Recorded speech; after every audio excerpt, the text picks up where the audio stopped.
Today's lesson is going to be on the physics of how does your soul get to heaven.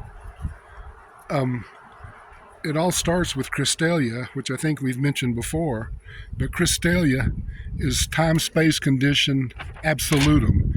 Absolutum is the substance of Paradise Isle, the home of God. It's different than anything that exists anywhere else. And out from Paradise Isle, there radiates an energy, a force field. It's called Space Force. Our scientists have yet to discover it, but it covers all space, including even the space within an atom is all covered.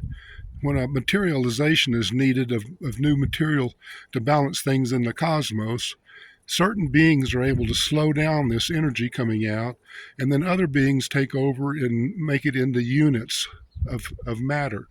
The first one being the ultimatum. At the heart of every ultimatum is a piece of Chrystalia. There's 100 ultimatums in an electron, so there's 100 pieces of Chrystalia in one electron that represent Paradise Isle. Apparently, over great periods of time, though, this stuff works it out, and somehow it becomes purified and loses its material portion and becomes a substance in itself in great quantities. And Chrystalia exists in all 10 dimensions of universe reality. We live in the first three. The next three are semi-material, spiritual, and the last four are all spiritual. So it exists in all 10 dimensions of universe reality. Within your brain is a small piece of Chrystalia that's your memory. And it's easiest for us in this generation to think of it as our memory chip. Think of it as a permanent memory chip. Chrystalia is impervious even to nuclear weapons, so if you was killed in the middle of a nuclear war, your Chrystalia would still be there and harbor your memories and the remnants of your soul.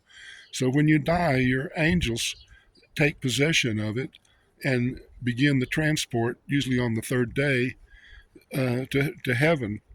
But the first mansion world is about 150 light years away, and angels only fly at 3 times the speed of light. So it takes them about 50 years to transport your Chrystalia to the first mansion world. There it's reunited with the father fragment that indwelt you, and between them and the angels, your soul, your memory, and your personality are all restored. So you will remember everything that's ever happened in your life, and through all eternity, everything of spiritual value will be remembered, although all material things will be erased. So that's basically how we get to heaven. It's used by the Zetas and other advanced civilizations as their memory, their computer chips. It has characteristics that go beyond anything in the strictly material world. And so it can hold vast amounts of information, and also apparently is used for making the very computers themselves. Um, it also is the substance that makes up the book of life. When you die, your thought adjuster, the God within you, has already summarized your life.